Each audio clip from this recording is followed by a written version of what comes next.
വിജയേട്ടാ നമസ്കാരം. നമസ്കാരം. ബംഗ്ലാദേശിൽ നിന്ന് വളരെ പോസിറ്റീവായിട്ടുള്ള വാർത്തയാണ് നമ്മൾ കേൾക്കുന്നത്. വളരെ പോസിറ്റീവായിട്ടുള്ള വാർത്ത. ഇത്രയും നാള് ഹിന്ദുക്കൾക്ക് നേരെയുള്ള ആക്രമണം, വലിയ രീതിയിൽ ക്ഷേത്രങ്ങൾ തകർക്കുന്നു, അങ്ങനെയുള്ള റിപ്പോർട്ടുകൾ കേട്ടിട്ട് ഇന്ന് ഈ വാർത്ത ഡെയിലി സ്റ്റാർ റിപ്പോർട്ട് ചെയ്തിരിക്കുന്ന ഈ വാർത്ത വായിച്ചപ്പോൾ എനിക്ക് സത്യം പറഞ്ഞ ഞെട്ടലുണ്ടായി. അപ്പോൾ കഴിഞ്ഞ ദിവസം ഒരു വാർത്ത, കഴിഞ്ഞ ദിവസമല്ല ഇന്ന് രാവിലെ ഒരു വാർത്ത നമ്മൾ കൊടുത്തിരുന്നു. ആ വാർത്ത എന്ന് പറഞ്ഞാൽ അവിടെ ബംഗ്ലാദേശിൽ അവിടെ ഒരു കാളി ക്ഷേത്രം തകർക്കാനെത്തിയ മുഹമ്മദ് മിറാജുൾ എന്ന് പറയുന്ന ഒരാളെ അവിടെയുള്ള ഹിന്ദു വിശ്വാസികൾ പഞ്ഞി കിട്ടു എന്നുള്ളത്. അതായത് ഹിന്ദുക്കൾ അവിടെ തിരിച്ചടിച്ച് തുടങ്ങി എന്നുള്ളത് വേറൊരു കാര്യം. നേരത്തെയും അടിക്കുന്നുണ്ട്. പക്ഷെ ഇസ്കോന്റെ ക്ഷേത്രങ്ങളടക്കം തകർത്തൊരു വ്യക്തിയാണ് ഇയാൾ. പോരാത്തതിന് ഇയാൾ അന്ന് ഇസ്കോന്റെ ക്ഷേത്രം തകർത്ത് പോലീസ് ഇയാളെ പിടിച്ചുകൊണ്ട് പോയ ശേഷം പോലീസ് പറഞ്ഞത് ഇയാൾ മാനസിക രോഗിയാണ്. അതേ ആളാണ് കഴിഞ്ഞ ദിവസം ക്ഷേത്രത്തിൽ വന്ന് സരസ്വതി ദേവിയുടെ വിഗ്രഹം അടിച്ചു തകർത്തിരിക്കുന്നത്. ഇപ്പോ ഹിന്ദുക്കൾക്കെതിരായിട്ടുള്ള ആക്രമണം വർദ്ധിച്ചതോടുകൂടി യൂനിസ് കർശന നടപടി സ്വീകരിക്കാൻ പോവുകയാണ്. ഇതിൽ എത്രത്തോളം സത്യസന്ധതയുണ്ട് യൂനിസിന്റെ ഭാഗത്തു നിന്ന് അറിയില്ല. എന്താണ് യൂനിസിന്റെ ഉദ്ദേശം എന്നറിയില്ല. ആഗോള പ്രശസ്തിക്ക് കോട്ടം തട്ടി, അന്താരാഷ്ട്ര സമൂഹത്തിൽ നിന്ന് വിമർശനം നേരിട്ടു എന്നൊക്കെയാണ് ഇയാൾ പറയുന്നത്. പോരാത്തതിന് ഇയാൾ പറയുന്ന ഒരു സംഭവം എന്ന് പറഞ്ഞാൽ സുരക്ഷാ ഉദ്യോഗസ്ഥർക്ക് കർശനമായിട്ടുള്ള ഉത്തരവുകൾ നൽകിയിരിക്കുകയാണ്. ആക്രമണം തടയാനുള്ള ഫലപ്രദമായിട്ടുള്ള നടപടി സ്വീകരിക്കണം, മത ന്യൂനപക്ഷങ്ങളെ സംരക്ഷിക്കണം എന്നാണ് പറയുന്നത്. അന്താരാഷ്ട്ര നിലയെ ഇല്ലെങ്കിൽ സാരമായി ബാധിക്കുമെന്ന് പറയുന്നു. US ഫണ്ട് നിർത്തി, നെതർലാൻഡ്സ് ഫണ്ട് നിർത്തി, സ്വിറ്റ്സർലാൻഡ് ഫണ്ട് നിർത്തി, ക്രൊയേഷ്യ അങ്ങോട്ടേക്ക് വർക്ക് പെർമിറ്റ് അനുവദിക്കുന്നില്ല. ഇന്ത്യ 120 കോടിയാണ് ഇപ്പോൾ കൊടുത്തിരിക്കുന്നത്, വെട്ടിക്കുറച്ചു. അങ്ങനെയുള്ള സാഹചര്യമുണ്ട്. ഉന്നത സുരക്ഷാ യോഗം അയാൾ ചേരുന്നുണ്ട്. പക്ഷെ അയാൾ പറഞ്ഞിരിക്കുന്നത് സുതാര്യമായിട്ട് തന്നെ ഇത് ചെയ്യണമെന്നാണ്. നിങ്ങൾ വെറുതെ എന്നെ സൂചിപ്പിക്കാൻ ചെയ്യരുത്, സുതാര്യമായിട്ട് ഇത് ചെയ്തിരിക്കണം.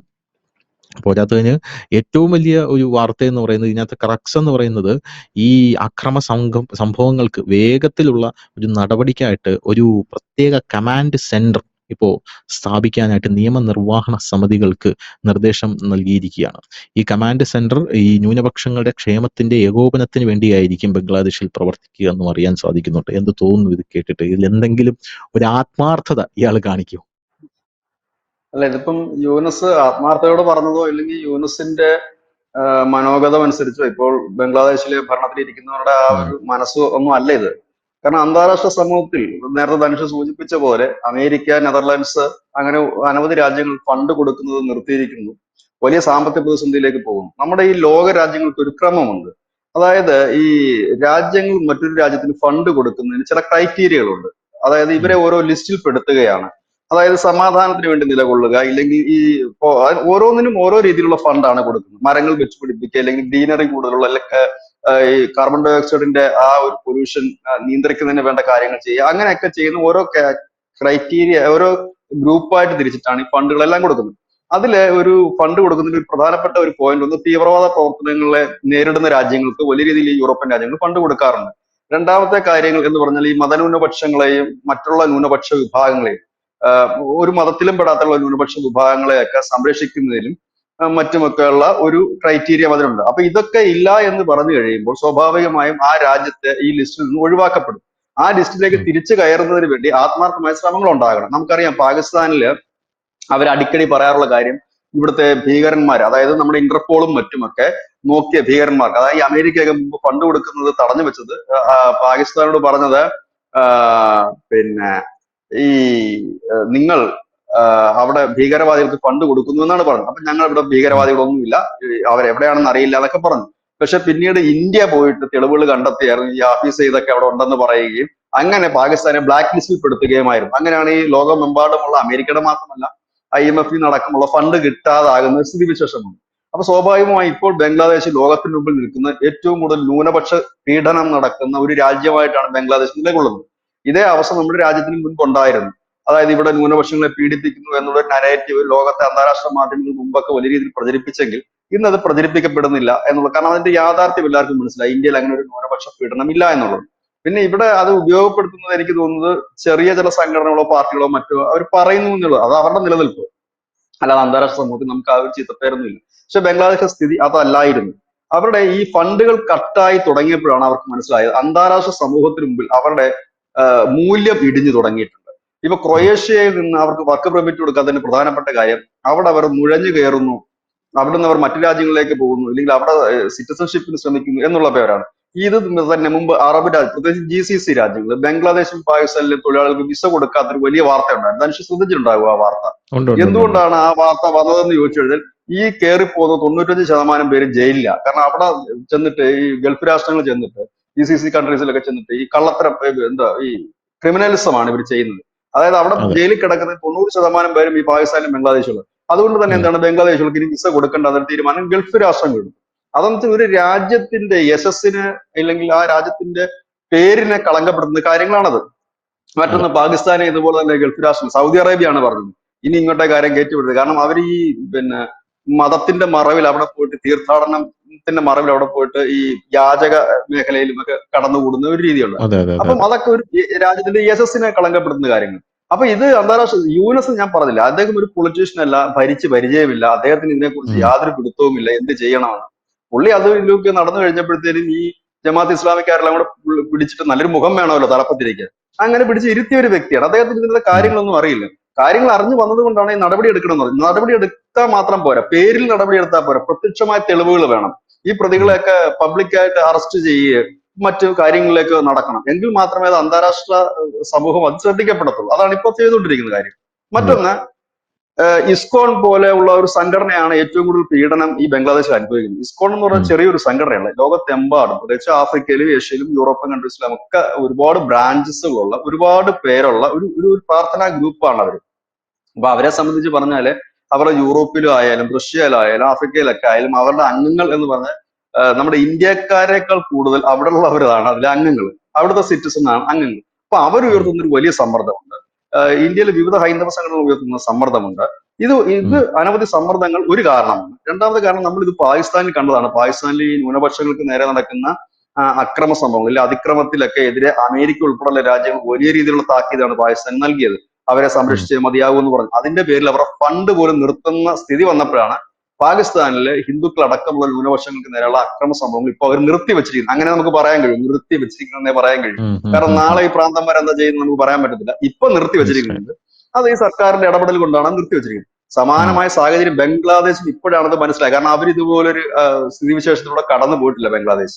ചെറിയ ഉം. ചെറിയ കലാപങ്ങളൊക്കെ ഉണ്ടാകും എന്നുള്ളതല്ലാതെ ഇതുപോലൊരു രീതിയിൽ അവർ കടന്നു പോയിട്ടില്ല. ഇപ്പൊ കടന്നു പോയപ്പോഴാണ് അന്താരാഷ്ട്ര സമൂഹത്തിൽ നിന്ന് അവർ എന്തുമാത്രം ഒറ്റപ്പെട്ടു പോയി എന്ന് അവർക്ക് ഉം. മനസ്സിലാകുന്നത്. ഇപ്പൊ ചൈനയെ കൂട്ടുപിടിച്ചുകൊണ്ടോ അല്ലെങ്കിൽ വേറെ ആരെങ്കിലും കൂട്ടുപിടിച്ചുകൊണ്ടോ അധികം നാൾ മുൻപോട്ട് പോകാൻ കഴിയില്ല. താൽക്കാലിക സഹായം മാത്രമായിരിക്കും കിട്ടുന്നത്. കഴിഞ്ഞ ദിവസം സോറോസിന്റെ മകൻ അവിടെ വന്നിരുന്നു.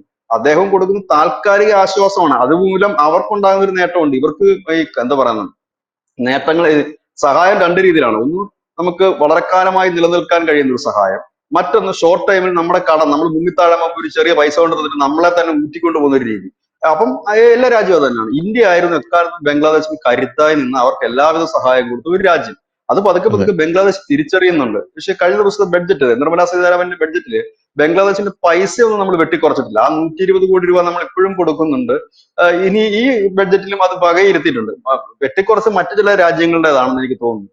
ബംഗ്ലാദേശിന്റെ ഇതുവരെ വെട്ടിക്കുറച്ചിട്ടില്ല. നമ്മൾ അരി അല്ല. കൊടുക്കും. അതെനിക്ക് ധനുഷ് ഇതിന് വാർത്തയെന്ന് തോന്നുന്നു. ആ ബംഗ്ലാദേശിന് നമ്മൾ അരി കൊടുക്കുന്നുണ്ടെങ്കിൽ പോലും ആ അരി യഥാർത്ഥത്തിൽ ഇവിടെയുള്ള പല ആൾക്കാരും തെറ്റിദ്ധരിച്ചിരിക്കുകയാണ്. അത് ഇന്ത്യ കൊടുക്കുന്ന അരിയല്ല. ബംഗ്ലാദേശ് അവിടെ നിന്ന് ടെൻഡർ വിളിക്കുന്നുണ്ട്. ആ ടെൻഡറിൽ ഏറ്റവും കുറവ് പൈസ കോട്ട് ചെയ്യുന്നത് ഇന്ത്യൻ കമ്പനികളാണ്. ഇപ്പോൾ 2 ലക്ഷം ടൺ കമ്പനികളാണ്. അരി 2 ലക്ഷം ടൺ അരി വേണമെന്നൊക്കെ പറയുന്നുണ്ട്. 2 ലക്ഷം ടൺ അരി വേണം എന്ന് കോട്ട് ചെയ്യുമ്പോൾ അത് ഇന്ത്യൻ കമ്പനികൾ പിടിക്കുന്നുണ്ട്. ഇന്ത്യൻ കമ്പനികൾ പിടിച്ചിട്ട് ഈ അരി ഇന്ത്യയുടെ അതിർത്തി കടന്ന് പുറത്തേക്ക് പോകണോ എന്ന് തീരുമാനിക്കുന്നത് നമ്മുടെ രാജ്യമാണ്. ബംഗ്ലാദേശിലേക്ക് കൊടുക്കണോ എന്നുള്ളത് മാത്രമാണ് നമ്മുടെ രാജ്യം ചെയ്യുന്നത്. അതിന്റെ പരമാധികാരം നമ്മുടെ രാജ്യത്തിന്. അങ്ങനെയാണ് ആദ്യം 50,000 ടൺ പോയത്. ഇന്നലെയും ഒരു വാർത്ത ഉണ്ടായിരുന്നു, 16,000 ടൺ അരി ബംഗ്ലാദേശിലേക്ക് എത്തിയിട്ടുണ്ടെന്ന്. എന്തിന് അരി പറയുന്നു? നമ്മുടെ ഇന്ത്യ റെയിൽവേ കോച്ചസ്, ബോഗികൾ ബംഗ്ലാദേശിന് വിൽക്കാൻ പോവുകയാണ്. 900 കോടി രൂപയ്ക്കാണ് വിൽക്കാൻ പോകുന്നത്. ഞാൻ ആ വാർത്ത കണ്ടപ്പോൾ ഞാൻ ആ വാർത്ത എടുത്ത് വായിച്ചു. അതിനകത്തും പറഞ്ഞിരിക്കുന്നത് ഇതാണ്, ഏറ്റവും കുറവ് ഇതായിട്ട് കോട്ട് ചെയ്തിരിക്കുന്നത് നമ്മുടെ ഇന്ത്യൻ കമ്പനിയാണ്. ഇന്ത്യയിൽ നിന്ന് വാങ്ങിക്കുന്നതാണ് ബംഗ്ലാദേശിന് ഈസി, ചീപ്പർ ആയിട്ടുള്ള സംഭവം. അതുപോലെ ഇന്ത്യയിൽ നിന്ന് വ്യാപാര ബന്ധം നിർത്തിയപ്പോൾ ബംഗ്ലാദേശ് പിന്നീട് പാകിസ്ഥാന്റെ കയ്യിൽ നിന്ന് ഉരുളക്കിഴങ്ങ് വാങ്ങിക്കാൻ പോയ വാർത്ത നമ്മൾ പിന്നെ വായിച്ചതാണല്ലോ. അത് ബിജുചേട്ടൻ എനിക്ക് തന്നൊരു വാർത്തയാണ്. അപ്പോൾ ആ വാർത്തയ്ക്കകത്ത് നമ്മൾ കണ്ടല്ലോ, അതായത് പാകിസ്ഥാനിൽ നിന്ന് ബംഗ്ലാദേശ് ഉരുളക്കിഴങ്ങ് വാങ്ങിക്കുന്നു.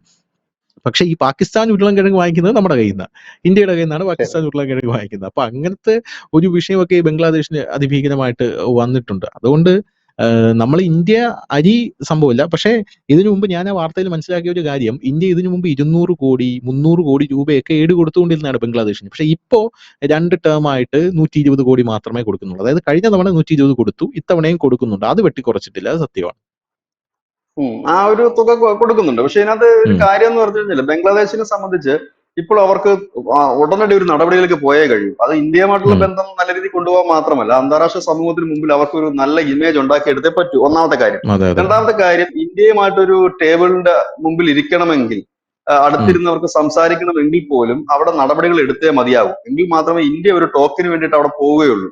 ഇപ്പോഴത്തെ ഒരു സാഹചര്യത്തിൽ ഇങ്ങനെ ഒരു നടപടി എടുക്കുകയും ഒരു കുറച്ച് അറസ്റ്റുകളിലേക്ക് രാജ്യം നീങ്ങുകയും ഒക്കെ ചെയ്യുമ്പോൾ സ്വാഭാവികമായി ഇപ്പൊ ഉടനടിയുള്ള ചിലപ്പോൾ ബംഗ്ലാദേശിലെ ചില പ്രശ്നങ്ങൾ അവർക്ക് ഇന്ത്യയുമായിട്ടുള്ളത് പരിഹരിക്കാൻ കഴിയും. ഇന്ത്യയുമായിട്ടുള്ള പ്രശ്നങ്ങൾ എന്ന് പറഞ്ഞു കഴിഞ്ഞാൽ ധനുഷ് പറഞ്ഞതുപോലെ ഇന്ത്യയാണ് അവരുടെ ഏതാണ്ടൊക്കെ കാര്യങ്ങൾ നടത്തിക്കൊണ്ട് പോകുന്ന ഒരു രാജ്യം. അതായത് വെറുതെ അല്ല, അവരുടെ കയ്യിൽ നിന്ന് പണം വാങ്ങിയിട്ട് തന്നെയാണ് നമ്മൾ അത് ചെയ്യുന്നത്. കറണ്ട് ആയാലും വെള്ളമായി, കാരണം ഇതൊക്കെ ഒരു സുപ്രഭാതത്തിൽ മുറിച്ച് കളഞ്ഞിട്ട് അവർക്ക് വേറെ എങ്ങും പോകാനില്ല. ഇനി ഒരു വെള്ളം കൊണ്ടുവരണമെങ്കിൽ അതിനെക്കുറിച്ചുള്ള ചർച്ചകൾ നടക്കണം, ആലോചിക്കണം, അതിനുള്ള പൈപ്പ് ലൈൻസും മറ്റുള്ള കാര്യങ്ങൾ കൊണ്ടുവരണം. അതുപോലെ തന്നെ ഗ്യാസ്, പെട്രോളിയം ഉൽപ്പന്നങ്ങൾ, ഇതെല്ലാം വേറൊരിടത്തുനിന്ന് കൊണ്ടുവരിക എന്ന് പറഞ്ഞാൽ അത്ര നിസ്സാരമായ കാര്യമല്ല. ഇപ്പൊ നമുക്കൊക്കെ ആണെങ്കിൽ, നമ്മുടെ വ്യക്തി എന്ന നില നമുക്കാണെങ്കിൽ ഈ കടയിൽ നിന്ന് കിട്ടിയില്ലെങ്കിൽ നമുക്ക് അടുത്ത കടയിൽ നിന്ന് പോയി വാങ്ങാമെന്ന് കരുതാം. പക്ഷെ ഇത് അങ്ങനെയല്ല. ഒരു രാജ്യത്തെ ബാധിക്കുന്ന, ഒരു 18 കോടി ജനത്തിനെ ബാധിക്കുന്ന വിഷയമാണ്. അപ്പൊ അവർക്ക് വളരെ ഈസി ആയിട്ട്, അതായത് സ്മൂത്ത് ആയിട്ട് വന്നുകൊണ്ടിരുന്ന ഒരു സാധനമാണ്. ഇനിയിപ്പോ ഇന്ത്യയുടെ ഈ റേറ്റിനെ കവച്ചു വെക്കുന്ന മറ്റൊരു രാജ്യമില്ല ഈ റേറ്റിൽ കൊടുക്കാൻ. കുറച്ചു നാൾക്ക് മുമ്പ് നമ്മുടെ ഇസ്രായേലിന്റെ പ്രധാനമന്ത്രി പറഞ്ഞു, ഞങ്ങള് റോഡിന്റെ പണികൾ, കൺസ്ട്രക്ഷൻ 100 റോഡുകളുടെ പണി ഇന്ത്യൻ കമ്പനികൾക്ക് നൽകുകയാണ്. അതിനുള്ള കാരണമായിട്ട് അദ്ദേഹം പറഞ്ഞത് റേറ്റ് കുറവാണ്, ഒപ്പം തന്നെ നല്ല ഗ്യാരണ്ടി ഉള്ള പണികളാണ്, നല്ല കമ്പനികളാണ്, ഗ്യാരണ്ടി ഉണ്ട് അവരുടെ പണികൾ. അദ്ദേഹം ആ ഗ്യാരണ്ടി എന്ന് ഉദ്ദേശിച്ചത് ചൈന ഉൾപ്പെടെയുള്ള രാജ്യങ്ങളെ കൊട്ട് ചെയ്തതാകാം ഒരു പക്ഷേ. എങ്കിലും അത്തരത്തിലുണ്ട്. അപ്പൊ ഇന്ത്യ കോട്ട് ചെയ്യുന്ന ആ തുക ഒരിക്കലും ബംഗ്ലാദേശ് വേറെ ഒരു രാജ്യവും കോട്ട് ചെയ്യില്ല. ഇന്ത്യ കോട്ട് ചെയ്യുന്ന തുക എന്നല്ല, ഇന്ത്യയുടെ ക്വാളിറ്റിയാണ്. നമ്മളെ ഇപ്പൊ ഗൾഫ് രാഷ്ട്രങ്ങൾ അവിടുത്തെ മെട്രോ റെയിലിന് വേണ്ടിയിട്ട് നമ്മളെ ക്ഷണിച്ചിട്ടുണ്ട്, നമ്മുടെ രാജ്യങ്ങളെ. ഇപ്പൊ പല തുറമുഖങ്ങളും നമ്മുടെ രാജ്യത്ത് ഏൽപ്പിക്കുന്നുണ്ട്, അദാനിക്കൊക്കെ ഏൽപ്പിക്കുന്നുണ്ട്. എന്തുകൊണ്ടാന്ന് ചോദിച്ചാൽ നമ്മളുടെ വർക്ക് പെർഫെക്റ്റ് ആണ് എന്നുള്ളത് തന്നെയാണ് ഒന്നാമത്തെ ഒരു കാര്യം തന്നെ. അപ്പൊ ബംഗ്ലാദേശ് നമ്മളെ വിട്ടിട്ട് ബാക്കി എവിടെ പോയാലും ഇതുപോലെ ഒന്നും കിട്ടില്ല. അതാണ് അവിടെ വിഷമിക്കുന്ന കാര്യം. ഈ അരി ചൈനയിൽ നിന്ന് കിട്ടുമോ? കിട്ടില്ല. വെറുതെ പറയാമെന്നേ ഉള്ളൂ. പാകിസ്ഥാനിൽ നിന്ന് കിട്ടുമോ? ഇല്ല. അവിടെ തന്നെ അവർക്ക് കഞ്ഞി കുടിക്കാൻ വകയില്ലാതിരിക്കുന്നു. അപ്പൊ സ്വാഭാവികമായും സാമ്പത്തികമായ പ്രതിസന്ധിയിലായ ഒരു രാജ്യത്തിന് മുമ്പോട്ട് പോകണമെങ്കിൽ ചുറ്റോട് ചുറ്റു കിടക്കുന്നവരെ വെറുപ്പിച്ച് പോകാൻ കഴിയില്ല. അപ്പം ആ ഒരു ഘട്ടത്തിലാണ് ഇപ്പോൾ ബംഗ്ലാദേശ് പിടിമുറുക്കുന്നത്. കാരണം ഇപ്പൊ ഈ ബംഗ്ലാദേശ് ഇവരെ അറസ്റ്റ് ചെയ്യുന്നു, തുറുങ്കിലടക്കുന്നു. ഇതൊക്കെ കൊണ്ട് ഈ അന്താരാഷ്ട്ര തലത്തിൽ ഇവരുടെ ആ ഒരു പോയിന്റ് ഒരു പടി മുകളിലോട്ട് കയറും. ഞാൻ ഈ പറഞ്ഞ, ഇപ്പൊ എനിക്ക് തോന്നുന്നു ബംഗ്ലാദേശിനെ ഗ്രേ ലിസ്റ്റിലൊന്നും പെടുത്തിയിട്ടുണ്ടാകില്ല, പക്ഷെ ന്യൂനപക്ഷ പീഡനം നടക്കുന്ന രാജ്യങ്ങളുടെ പട്ടികയിൽ ബംഗ്ലാദേശ് വരും. അങ്ങനെ വന്നു കഴിഞ്ഞാൽ സ്വാഭാവികമായും ഐക്യരാഷ്ട്രസഭയായാലും ഇല്ലെങ്കിൽ IMF ആയാലും ഇല്ല ഏഷ്യൻ ബാങ്ക് ആയാലും ഇല്ല മറ്റു രാജ്യങ്ങളായാലും ഒക്കെ നൽകി വരുന്ന ഫണ്ടുകൾ അതോടുകൂടി നിൽക്കും. കാരണം അവർ നോക്കുമ്പോൾ ഈ രാജ്യം ശരിയല്ല, ക്രിമിനലിസം പ്രോത്സാഹിപ്പിക്കുന്ന രാജ്യമാണ്, ന്യൂനപക്ഷങ്ങളെ കൊല്ലുന്ന രാജ്യമാണ് എന്ന് വരുമ്പോഴാണ്. ഈ പാകിസ്ഥാന് കിട്ടിയ പണി അങ്ങനെ അളിയന്മാർ അതിൽ നിന്ന് മാറ്റി ഗ്രേ ലിസ്റ്റിലേക്ക് വന്നതാ. ഗ്രേ ലിസ്റ്റിലേക്ക് വന്നു, അമേരിക്ക ഫണ്ട് കൊടുക്കാന്ന് പറഞ്ഞപ്പോഴാണ് ആ ഹാഫിസ് സെയ്ദ് എന്ന് പറയുന്ന ആള് 2-3 മാസം പരസ്യമായിട്ടൊരു സമ്മേളനത്തിൽ പങ്കെടുത്തത്. പുള്ളി തട്ടിപ്പോയെന്നാണ് അതുവരെ പാകിസ്ഥാൻ പറഞ്ഞുകൊണ്ടിരുന്നത്. അങ്ങനെ പരസ്യമായിട്ട് വന്നു, അത് വീണ്ടും അപ്പൊ വീണ്ടും ഈ ലിസ്റ്റിലേക്ക് മാറും, അത് ബ്ലാക്ക് ലിസ്റ്റിലേക്ക് മാറും. ഇതാണ് പ്രശ്നം ഇതിനകത്ത്. അപ്പം ആ ഒരു അന്താരാഷ്ട്ര, നമ്മുടെ ഇപ്പൊ ഇന്ത്യ ആണെങ്കിൽ പോലും നമ്മുടെ രാജ്യത്ത് ഇപ്പൊ അതുപോലെ ഈ വാർത്തകളൊന്നും കേൾക്കുന്നില്ല. എങ്ങനെ ഈ മുമ്പുണ്ടായിരുന്നു, മുമ്പ് കോൺഗ്രസ് സർക്കാരിന്റെ കാലത്ത് നിരന്തരം ഗൾഫ് രാഷ്ട്രങ്ങളും മറ്റുമൊക്കെ പ്രചരിപ്പിച്ചിരുന്നത് വഴിയെ കൂടെ പോകുന്ന തുർക്കിയും മലേഷ്യയും വരെ ഇന്ത്യയുടെ തലക്കെട്ട് ചൂണ്ടിക്കൊണ്ടിരുന്ന സമയം ഉണ്ടായിരുന്നു. നിങ്ങൾ കാശ്മീരിൽ എന്തുവാ നിങ്ങൾ ചെയ്യുന്ന മറ്റേ. ഇന്നിപ്പോ ആരും മിണ്ടാട്ടം ഇല്ലല്ലോ, ഒന്നുമില്ല. അത് കൃത്യമായി ഇന്റർനാഷണൽ അല്ലെങ്കിൽ അന്താരാഷ്ട്ര സമൂഹത്തെ ബോധ്യപ്പെടുത്താൻ നമുക്ക് കഴിഞ്ഞു എന്നുള്ളിടത്താണ്. ഇവിടെ അങ്ങനെയുള്ള പ്രശ്നങ്ങളൊന്നുമില്ല. പക്ഷെ ബംഗ്ലാദേശിൽ നിന്ന് അനുദിനം വരുന്ന വാർത്തകൾ എന്താണ്? അതാണ് ഒരു സമയത്ത് സഹി കേട്ടിട്ട് മുഹമ്മദ് യൂനസ് തന്നെ പറഞ്ഞത് ഈ മാധ്യമങ്ങൾ സൃഷ്ടിക്കുന്ന വാർത്തയാണെന്ന്. അതിന് മറുപടിയായിട്ട് S ജയശങ്കർ രംഗത്തെത്തി, ഇന്ത്യയുടെ വിദേശകാര്യമന്ത്രി. അദ്ദേഹം പറഞ്ഞത് ഇത് മാധ്യമങ്ങൾ കെട്ടിച്ചമയ്ക്കുന്ന വാർത്തയൊന്നുമല്ല, അവിടെ നടക്കുന്ന സംഭവങ്ങൾ തന്നെ മാധ്യമങ്ങൾ റിപ്പോർട്ട് ചെയ്യുന്നതായിട്ടാണ് ഞങ്ങൾക്ക് മനസ്സിലാകുന്നതെന്നാണ് അദ്ദേഹം പറഞ്ഞത്. അത് എന്തുകൊണ്ട് പറയേണ്ടി വന്നു എന്ന് ചോദിച്ചു കഴിഞ്ഞാൽ ബംഗ്ലാദേശ് അങ്ങനെ മാറുന്നു. മുമ്പ് നമുക്ക് ബംഗ്ലാദേശ് എന്ന് കേൾക്കുമ്പോൾ നമുക്ക് അവരോടൊരു സഹതാപമല്ലായിരുന്നു, നമ്മുടെ സാധാരണപ്പെട്ടവരോടാണ്, എനിക്ക് മനുഷ്യനും എല്ലാവർക്കും. ഇന്ന് ബംഗ്ലാദേശ് എന്ന് കാണുമ്പോൾ ഒരുപക്ഷെ പാകിസ്ഥാനോട് തോന്നുന്നു അതേ വികാരം നമുക്ക് തോന്നുന്നു. ആഹാ, ഇവന്മാര് അല്ലെ നമ്മുടെ ആൾക്കാരെ ഇത് ചെയ്യുന്നു, നമുക്കെതിരെ ചെയ്യുന്നു എന്നുള്ള വികാരമാണ്. അപ്പൊ സ്വാഭാവികം എന്താണ്, ആ വികാരം മാറ്റിയെടുക്കുക എന്നുള്ളതാണ് ഇപ്പൊ ഈ ഭരണകൂടം ചെയ്തുകൊണ്ടിരിക്കുന്നത്. അത് എങ്ങനെ പ്രാക്ടിക്കൽ ആകുമെന്ന് അറിയത്തില്ല. എനിക്ക് തോന്നുന്നത് ഈ തുടരെ അറസ്റ്റും കാര്യങ്ങളൊക്കെ നീങ്ങിയാല് ഈ പറയുന്ന ജമാഅത്തെ ഇസ്ലാമി പോലെയുള്ള സംഘടനകൾ, മറ്റു സംഘടനകളൊക്കെ എന്ത് രീതിയിൽ പ്രതികരിക്കും എന്നുള്ള കാര്യം നമ്മൾ ചിന്തിക്കേണ്ടതായ ഒരു വിഷയമാണ്. ഉം. എന്തായാലും ബംഗ്ലാദേശ് ഇപ്പോ യൂനിസിന്റെ വലിയൊരു നീക്കം എന്ന രീതിയിലാണ് ഇപ്പോ ബംഗ്ലാദേശി മാധ്യമങ്ങളായി ഒക്കെ ഇത് പറഞ്ഞിരിക്കുന്നത്. ഡെയിലി സ്റ്റാർ അടക്കമുള്ള മാധ്യമങ്ങൾ പറഞ്ഞിരിക്കുന്നത് ഇത് വമ്പൻ നീക്കമാണ്. സത്യം പറഞ്ഞാൽ വമ്പൻ നീക്കമാണ്. പക്ഷെ ഗതി കെട്ടിട്ടാണെന്നേ ഉള്ളൂ എന്നുള്ളതാണ്. അല്ലെങ്കിൽ അതെ പുള്ളിക്ക് അത് നേരത്തെ ചെയ്യാമായിരുന്നുവല്ലോ. പിന്നെ ട്രംപ് ഇപ്പോൾ ഷെയ്ഖ് ഹസീനയെ തിരിച്ചു കൊണ്ടുവരാൻ ഒരു ശ്രമം നടത്തുന്നുണ്ടോ എന്നൊരു പേടിയും ഇപ്പോൾ മുഹമ്മദ് യൂനിസിന്റെ മനസ്സിൽ ഉടലെടുത്തിട്ടുണ്ട്. കാരണം ട്രംപ് അതിനുള്ള പരിപാടികൾ ഒരു സൈഡിൽ നിന്ന് നീക്കുകയാണെന്ന് തോന്നിയിട്ടുണ്ട്. ബംഗ്ലാദേശ് പൂർണ്ണമായും ഞെരുങ്ങിപ്പോയി. ഇനി ബംഗ്ലാദേശിന് ഇതിൽ കൂടുതൽ ഞെരുങ്ങാനൊന്നുമില്ല. ബംഗ്ലാദേശിലുള്ള വിദ്യാർത്ഥികളടക്കം ആദ്യം അവർ പറഞ്ഞ ഞങ്ങൾ തായ്ലാന്റിലും വിയറ്റ്നാമിലും പോയി പഠിച്ചോളാം, ഞങ്ങൾക്ക് ഇന്ത്യൻ വിസ വേണ്ട എന്നാണ് പറഞ്ഞത്. പിന്നെ അവർ പറയുന്നു തായ്ലാന്റിലും വിയറ്റ്നാമിലും പോയി പഠിക്കാനുള്ള പാങ്ങില്ല, കാരണം അവർ വിസയ്ക്ക് വില കൂട്ടി, ഇനി ഇന്ത്യ മാത്രമേ ഉള്ളൂ. അപ്പൊ ജയശങ്കർ പറഞ്ഞു ആലോചിക്കാം. ജയശങ്കർ അന്നൊന്നും പറഞ്ഞില്ല, പക്ഷെ ഇപ്പൊ പറഞ്ഞു ആലോചിക്കാം, ഇപ്പൊ എന്തായാലും നിങ്ങളെ കയറ്റുന്നില്ല, ഇപ്പൊ ആലോചിക്കാൻ. അങ്ങനെ അവിടെ ഒരു സംഭവം നടക്കുന്നു. അതായത് പൂർണ്ണമായും ഇന്ത്യയെ ആശ്രയിച്ച് ജീവിക്കുന്ന അയൽ രാജ്യങ്ങളാണ് ഇന്ത്യക്കുള്ളത്. അത് ബംഗ്ലാദേശ് ആയാലും ശരി തന്നെയാണ്, നേപ്പാൾ ആയാലും ശരി തന്നെയാണ്, ശ്രീലങ്ക ആയാലും ശരി തന്നെയാണ്. വേറെ ഏതെങ്കിലും രാജ്യത്തെ ഇവർ ആശ്രയിച്ചിട്ടുണ്ടോ അപ്പോഴൊക്കെ ഇവർ തകർന്ന് തരിപ്പണമായി പോകുന്ന കാഴ്ചയാണ് നമുക്ക് കാണാൻ സാധിക്കുന്നത്. അതെനിക്ക് വലിയ അത്ഭുതം ചില സമയത്ത് തോന്നും. കാരണം ഇതൊക്കെ ഒരു സമയത്ത് നമ്മുടെ രാജ്യത്തിന്റെ ഭാഗങ്ങളായിരുന്നു. അതായത് ബംഗ്ലാദേശും ശ്രീലങ്കയും നേപ്പാളും എല്ലാം നമ്മുടെ രാജ്യം തന്നെയായിരുന്നു ഒരു സമയത്ത്. ഇപ്പോഴും അത് പിരിഞ്ഞ് വ്യത്യസ്തമായിട്ടുള്ള രാഷ്ട്രങ്ങളായ ശേഷവും എന്താണ് നമ്മുടെ ഇന്ത്യ എന്ന് പറയുന്ന രാജ്യമാണ് ഇവരുടെ സകല കാര്യങ്ങളും നോക്കുന്നതും ഇവരെ പരിപാലിക്കുന്നതും. അതായത് നമ്മുടെ ഭൂമി നമ്മുടെ കയ്യിൽ നിന്ന് വേറെ രാഷ്ട്രമായെങ്കിലും ഇപ്പോഴും അതിന്റെ ഫുൾ കൺട്രോൾ നമ്മുടെ കയ്യിലാണ് എന്നുള്ളതാണ്. അതൊരു വലിയൊരു അത്ഭുതമായിട്ട് എനിക്ക് എപ്പോഴും തോന്നുന്നത്. എന്തായാലും ബംഗ്ലാദേശ് പുതിയ തീരുമാനങ്ങൾ എടുത്തിരിക്കുന്നു. വരുന്ന ദിവസങ്ങളിൽ അറിയാം എന്താണ് ഇയാളുടെ മനസ്സിലിരിക്കുന്നത്. താങ്ക് യു വെച്ചേട്ടാ. Thank you so much.